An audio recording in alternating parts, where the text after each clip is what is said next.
This is the Jay Show. This is Dr. Jay Smith here in London, England. And with me is our special friend, Hatun Tash, back again for episode number 9. Thanks for having me again, Jay. It's been great. And we stopped at episode 8 right in the middle of unpacking some really exciting material because you're going into and showing all the variants that have come down after Uthman in the 8th and 9th up until the 10th century. Yeah. So let's go back to that slide. Yeah. Let's open up that slide. When we look at that slide, if you look on the right-hand side, there are 5 cities, and we'll just name the cities.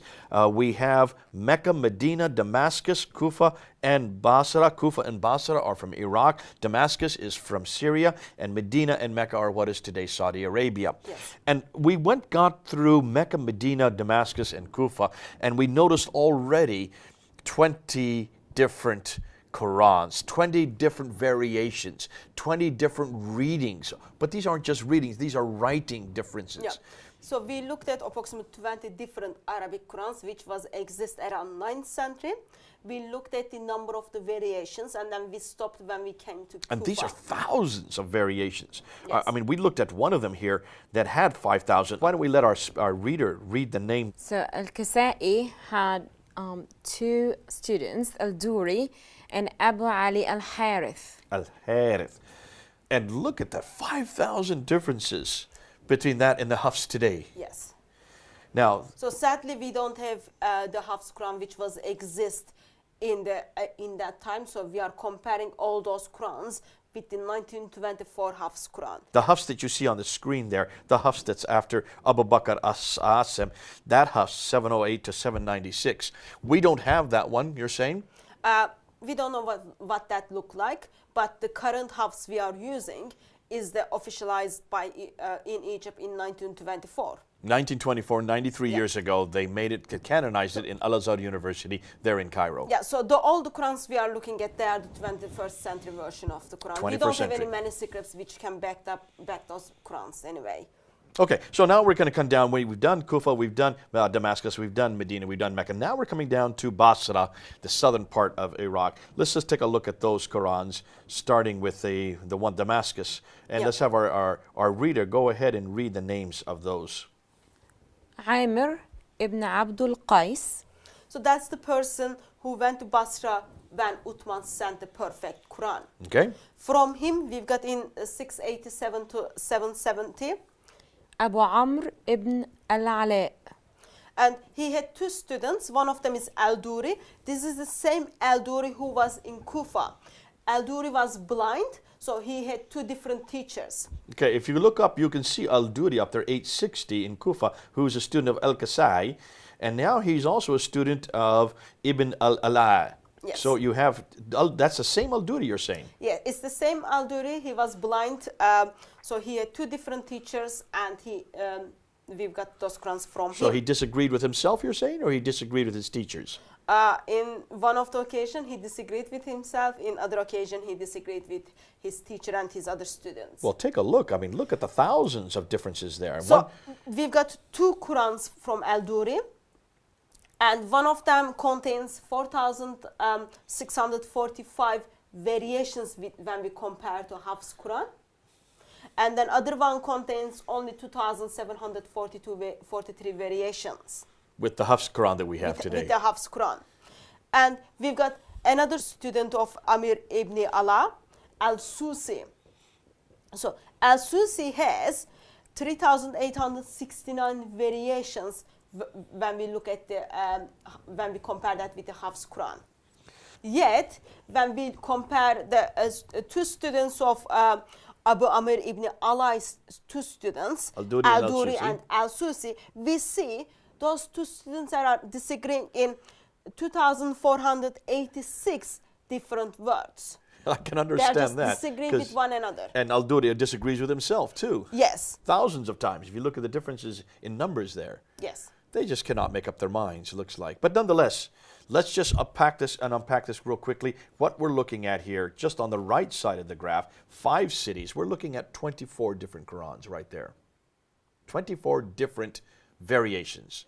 So Qurans that differ from what we have, the Hafs that we have today. 20 coming down through Kufa that we talked about in the last episode, and another 4 that have been added from Basra. That's 24 that I come up with. So they're all Arabic Qurans. They just come, all of them, if you chase back, all of them comes from Medina when Uthman sends the Quran. Yet there are thousands of variations from those Qurans. Oh yes, but that's not all. Now let's look at the left side of the graph, because there's variations again. So the one we saw on the right hand side, they are acknowledged by Muslims. You will meet with imams or hafiz who memorize those different readings. Yeah. So on the left hand side, they are the weak reading. So Muslims are aware of it, but it's not as strong reading as the one we saw on the right hand side. So the 24 different readings that we see on the right are very strong. Yes. The ones we're going to see on the left now are the weaker ones. Yeah, so the ones on the left hand side, they're not as authoritative as the ones on the right. Yes. Okay. And so these are lesser in importance than the ones on the right. Nonetheless, we still need to bring them out just to show that they exist. Still exist. They still exist. And they're still being printed. Yes. These are ones that you have found today. Yep. The fact that they're still printed, though they were written in the 8th century, they're still being reprinted in the 21st century, shows that from the Muslim standpoint, in the Arab-speaking world, they are still considered important. Yes, people still memorize those things. Okay. So let's look at the map. We've got Abu Ja'far's Quran, which is from Medina. Okay. He's got 2 students, Ibn Wardan and Ibn Jamaz.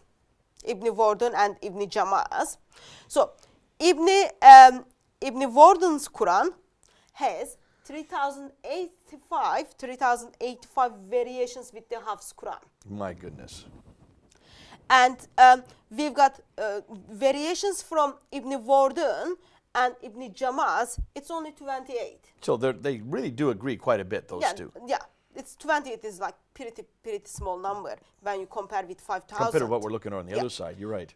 And then we've got Quran in Basra.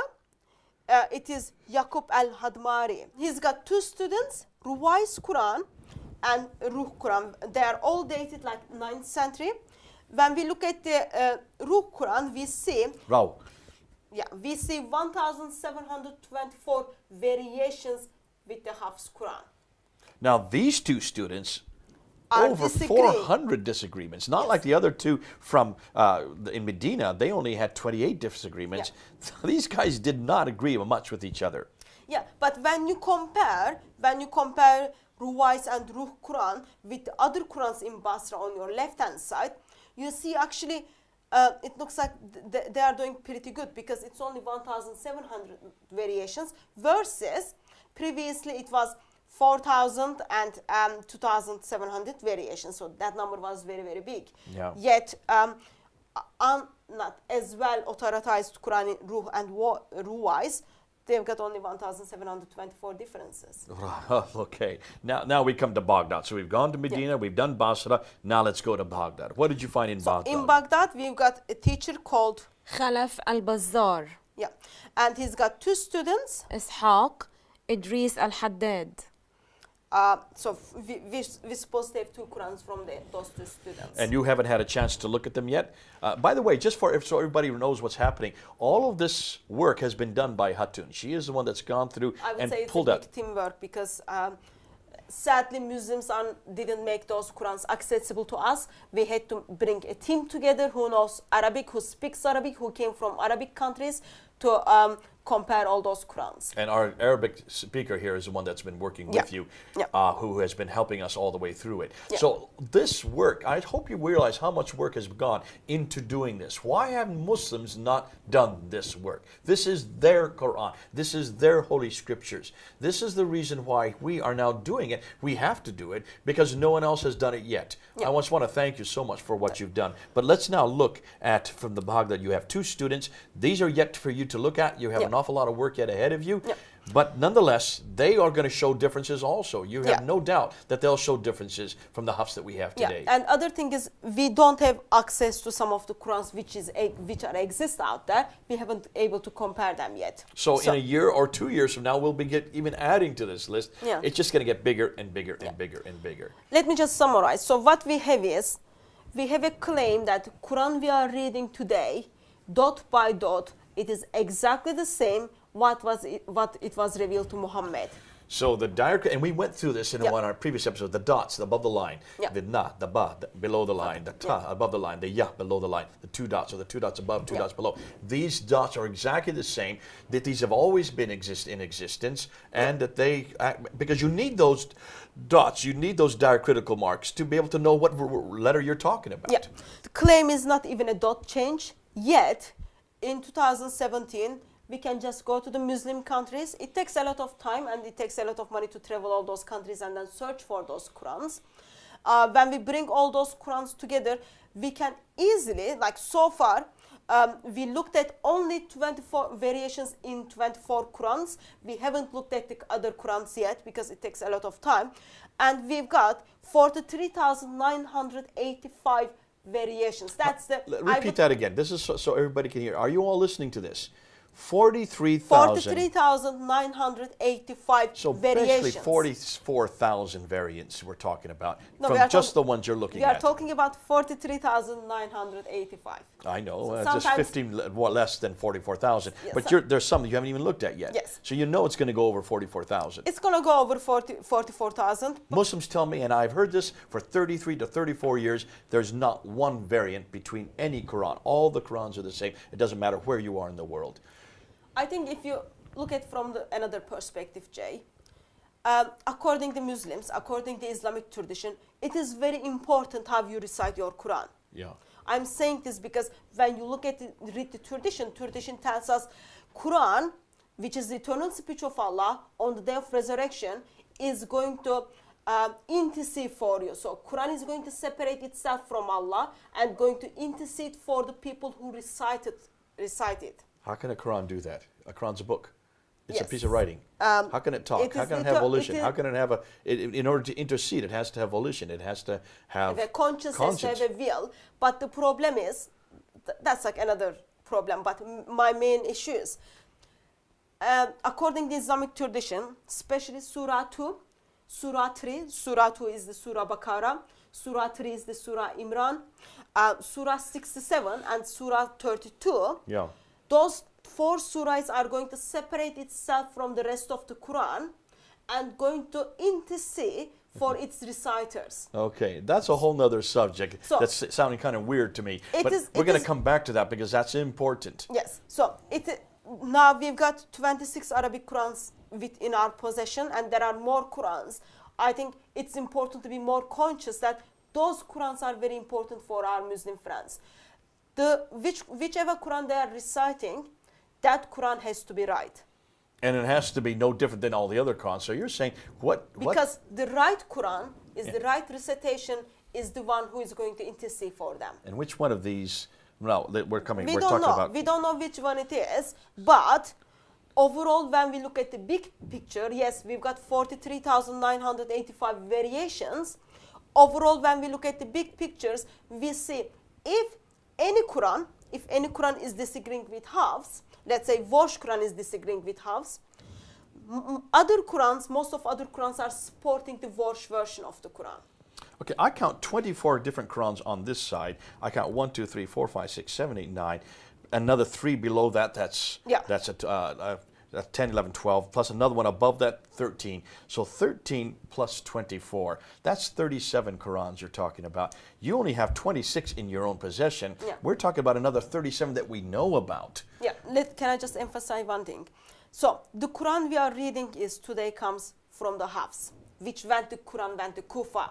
Okay, the Quran, which is read in North Africa, for example, today is the Warsh Quran, Right. which is from Medina, okay, which comes from the Zayd bin Thabit.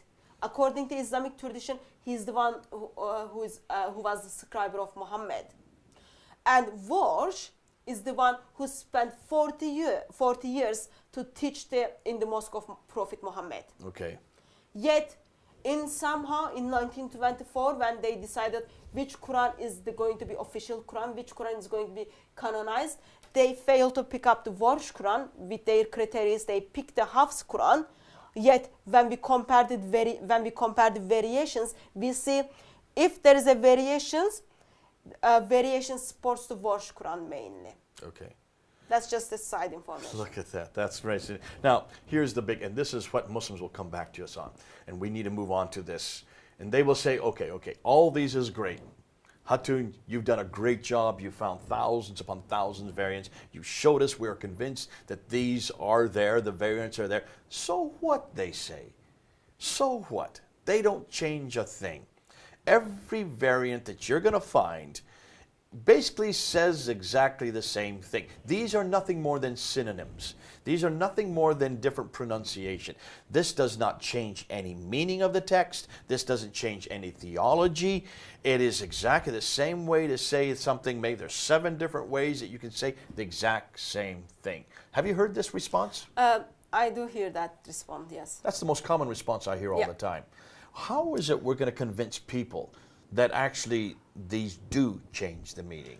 So people who make this claim, it is clearly they never sat down and compare those Qurans.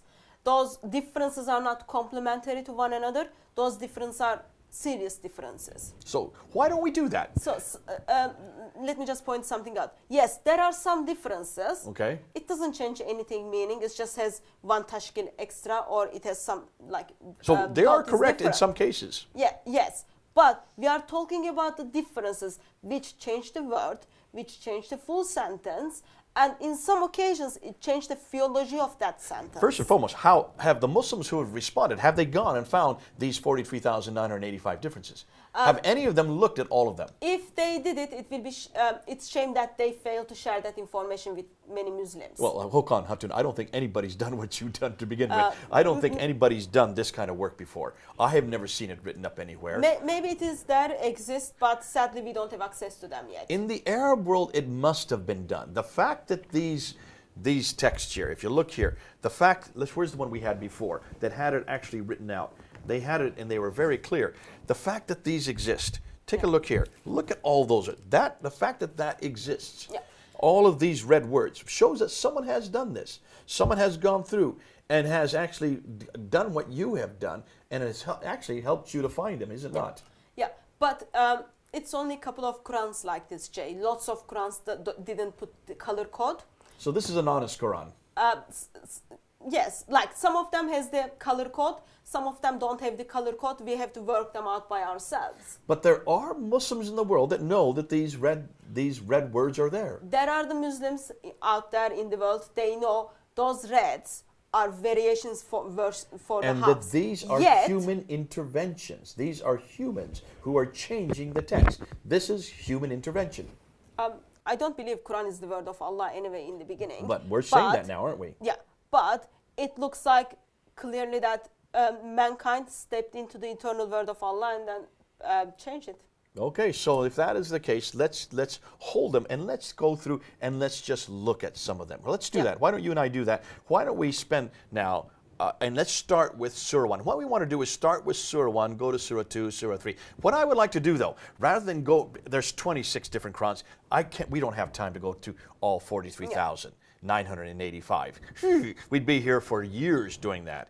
And you have done that, but there's no way that people are going to sit and watch it. So what I want to do is, I want to start with the very first surah, and I want to start with the most common variant that Muslims always throw on us. And this is the one they say, this is all it is. And that's Surah 1, Ayah 4. And let's put that up on the screen. Surah 1, Ayah 4. Surah 1, verse 4 is very well-known variants by Muslims. And they tell us, actually, it doesn't change anything in the meaning. It is complementary and it is the same meaning. I've heard Muslims all the time say, this is all you're talking about. And this is not a big change. Okay, now let's take a look at the slide here. And on the left in blue, you have the Hafs. Okay. And on the right in gold, you have the Warsh. Yes. Now what I want to do is, rather than go through all the ones, I just want to first start with Hafs and Warsh, Hafs and Warsh, Hafs. Let's try to stick with Hafs and Warsh to begin with, just to look at two of the most famous ones. Yeah, that's fine. And the Hafs that we're using today and the Warsh that comes from North Africa. Yeah. And I want to just look and start with Surah 1, Ayah 4. So unpacking the slide that we see here, let's have our Arabic reader read the word in Hafs and then the word in Warsh that are different. Hafs, Malik. Warsh, Malik. Okay. So it's an elongated A. Yes. Or Aleph. And what you look there, it's actually it's the dagger aleph that has been added, the dagger aleph that has been added above the mim. Yeah. There in the hafs on the left side, which does not exist in the warsh on the right side. The dagger aleph is not there. It's just a fatha, a normal fatha. So one is an elongated A versus a short A. The elongated A, the transliteration would be maliki, and the short one for the warsh would just be Malik. Malik, real simple. Translation, if you want to translate it, on the left side, the hafs, Malik, it means the only owner of the day of recompense. Yeah. Okay, the only owner. On the right side, the warsh would be the king of the day of recompense. Now, why is that significant? If you think about it, it's actually very, very similar. So, Yeah. king can own the land, king can own the people, or you are owner of something. So that's like very, very similar. And according to Muslims, that doesn't make that much differences. Yes. In fact, we have this same word in the Bible. Yeah. Let's look at the next screen. Let's look at the next slide, because the next slide comes out of the Bible. Now, unpack that one for me. So when we read the Genesis 14 in the Arabic Bible, we see... So this is Arabic Bible. Yes, we are talking about the Arabic Bible. So it's the same word in Arabic. Yeah, same word in Arabic. So we see in Genesis 14 verse 19 and 22, we see the same phrase which is used for the warsh has been used in that sentence. The short A, the Malik, which is king. Yeah. Or creator in this case. Yeah. And then also in Genesis chapter 15, same word is used. And it is used as the who will own. So Bible, which is the word of God, thinks actually there are two different things. So it makes a distinction between makes a distinction. In the Arabic Bible, it is very clear that one is owner, which Other is one is Malik, the- and yeah. the other was king, which is Malik. Yeah, Small, creator, short A. yeah. So it does make a distinction because it does change the meaning in the Bible. So why doesn't it change it in the Quran? According to Muslims, it doesn't. Okay, because they don't want it to. Yeah. And that's why they use this one. That's the first one they come across. They say, this is all we're talking about, Mr. Smith. Don't get upset about it. It's nothing more than saying the same thing about the same person. Well, the Bible makes it very difficult to do that. And I would suggest that Muslims need to look at that again. So for our practice and for our work today, let's just keep Surah 1, Ayah 4 aside for now. Yeah. Let's now go to Surah 2, because there's quite a few changes there. There's quite a few variants that are substantial. And I would like to go to Surah 2, Ayah 10. So on the left side, we have the hafs. On the right side, we have the warsh. If we get our helper here again to read the hafs and then the warsh. حفص يكذبون ورش يكذبون. So yakzibun versus yukazzibun. And if you look, we've underlined each one there in the text. These are pictures of the text that you have taken for each one of the Qurans that you have here. So these are not our writings. This has nothing to do with us. These are the actual texts. We haven't manipulated them. We haven't written them. If anybody, please, if anybody has a problem with this, go yourself and get these texts. You get your warsh, you get your hafs, and make sure that we're correct on this. Because if we are incorrect, we will be willing to admit it. But these are actual pictures of the text. So in every case, we're going to show the picture of the text so that people can see the difference. Yes. So that you don't accuse us that we wrote it or we are cheating. So it comes from the Quran, Arabic Qurans, which we bought in 2016. So let me just say, when you look at and look at the letter, and you can see that above the yaw, there is a fatha in the hafs side. When you look over on the warsh side above the yaw, it is not a fatha. Yeah. And then also this is a dhamma. Can you see that? One is a fatha on the hafs side, the other is a dhamma. Am I correct? Yeah. And then when you get to the next word, on the hafs side, it is a sukun above the kaf, whereas over on the warsh side, it is a fatha. So one is yak and the other is yukah. So you can see it makes quite a difference. Just visually, you can see this is different. And I hope people are seeing that there is quite a difference between the letters. The fatha versus the dhamma, and then the sukun versus the fatha, and then the shadda on the that is on the warsh side above the z. Now, let's look at the translation, because this does change the meaning, Yeah. doesn't it? And let's read what the Hafs is versus the translation in the Warsh. Go ahead, why don't you do that? I read the Hafs and then you read the Warsh. All right? In their hearts is a disease, and Allah increased their disease. A painful doom is theirs because they lie. So the word we are looking is lie. Okay, they lie. Yeah. Then on the other side, in the Warsh, in their heart is a disease, and Allah increases their disease. A painful doom is there because they accuse others of lying. Yeah. Now that changes the text completely. That changes the meaning completely. Are they doomed because they lie, or are they doomed because they accuse others of lying? Well, hold on a minute. So one of them is giving us reason, other one is without reason. Yeah, I would rather, because I lie, rather than accusing others of lying. That changes completely the theology, because what is it you're being doomed for? Yeah. I would like to know what I'm being doomed for accusing somebody or actually lying. Well, it should be me that's doing the lying, and in both ways they are bad, but they're completely two different evils. They're two different sins. They're two different actions. But I'm hoping people that are looking at this, can you see the difference in the letters? Are you seeing the difference in the diacritical marks and also, in the vowelization, which changes the meaning, and in this case, even changed the theology. All right, let's move on now to the next slide.